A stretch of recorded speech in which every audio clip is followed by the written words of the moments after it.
La définition donnée par la Convention de Genève, elle est relativement simple.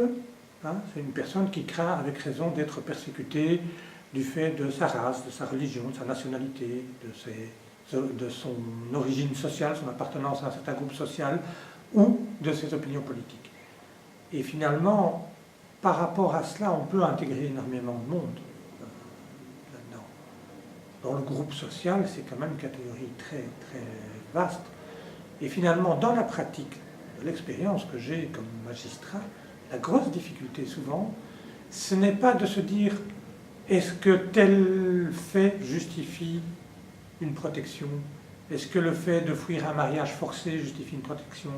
Est-ce que le fait de vouloir éviter que ces enfants subissent des mutilations génitales justifie une protection? Ou le fait de fuir des persécutions parce qu'on est homosexuel? Là, la jurisprudence admet assez largement ces hypothèses. Le vrai problème, c'est d'arriver à prouver qu'on fuit un mariage forcé ou à prouver qu'on est homosexuel. Comment pouvez-vous prouver que vous êtes homosexuel? Pas moyen, pas moyen. C'est vraiment... Voilà. Alors la difficulté, et c'est vraiment le grand défi de la procédure d'asile actuellement, c'est de mettre au point des mécanismes pour essayer de voir si on peut croire la personne. Et la plupart des gens qui sont refusés, c'est parce qu'on a décidé qu'on ne croyait pas. En fait, ça, c'est vraiment la grosse difficulté. Et puis alors, l'autre difficulté à côté de ça, c'est que finalement, les gens ne fuient en général pas pour un seul motif.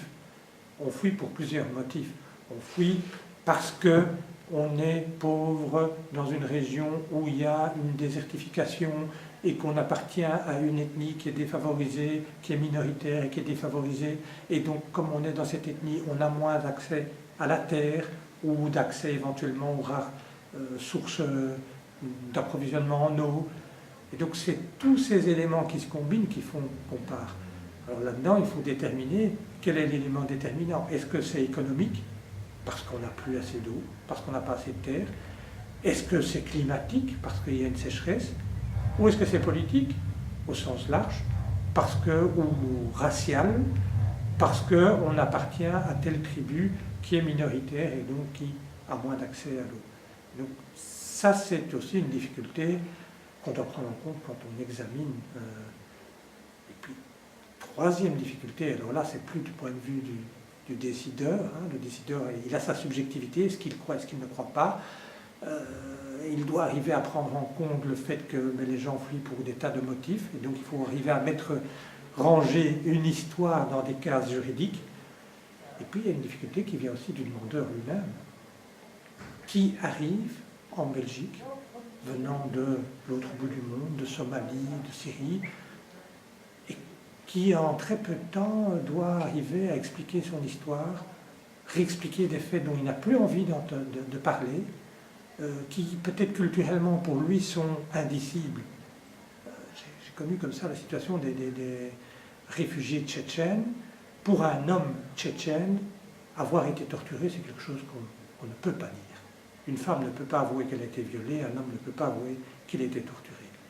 Et donc, en quelques mois, débarquer ici, après avoir vécu des situations abominables, donc on est complètement traumatisé, on doit déballer toute son histoire, on doit déballer des choses honteuses. Je prenais l'exemple tout à l'heure des homosexuels.